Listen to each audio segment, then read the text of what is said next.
Hi guys! Dito na lang po tayo sa aking miniserye sa aking babuyan.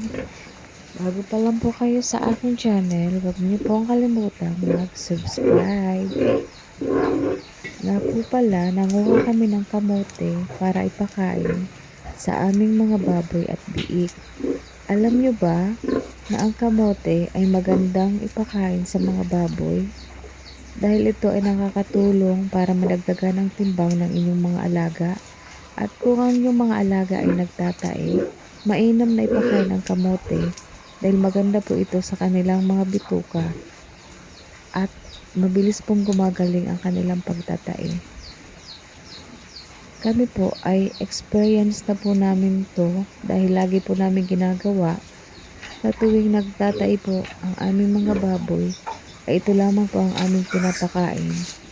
Kahit po maliliit pa lang sila ay pinapakain na po namin ng talbos. Kasi kadalasan po kapag maliit pa ang baboy ay sila po yung lagi nakakaranas ng pagtatae. Kaya po ang ginagawa namin ay pinapakain na po namin sila ng kamote para maiwasan po yung grabing pagtatae. Iyan po yung inahin pong yan. Kabarako pa lang niya. Since bawal siya pakainin ng maraming feeds, ang ginagawa ko po ay pinapakain ko lagi siya ng kamote para alternatibo dun sa pagkain ng feeds. Kasi po yung baboy, pag bagong barako, bawal po siya pakainin ng maraming feeds dahil po mainit po yun sa kanilang tiyan. Bali po ang sabi yun po daw ay nakakamatay ng similya ng mga baboy. At yan po, naglalakad naman ako papunta dun sa aking mga biik. Yan po, tignan nyo po. Ganyan po sila kumain ng mga kamote. Masyado silang matakaw. Kasi alam nyo ba guys, na ang kamote ay paboritong pagkain ng mga baboy. Makikita nyo naman sila dyan, nag-i-enjoy sila magkain. Kaya tuwing magpapakain ako ng kamote ay kahit marami yung binibigay ko ay nauubos nila.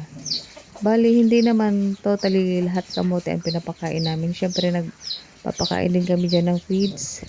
Pero kadalasan, minsan pag tanghali, kamote talaga ang aming pinapakain sa kanila. Bukod sa makakatipid ka na, sigurado ka pang masustansya ang kinakain ng iyong mga alagang baboy. Lalo na yung mga biik.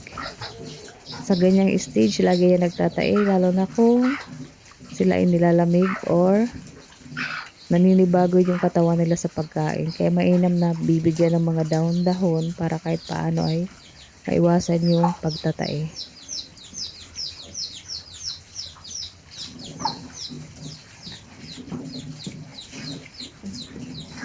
Yan lamang po ngayon ang aking mini vlog. Huwag niyo po ulit kakalimutan mag-subscribe sa aking channel.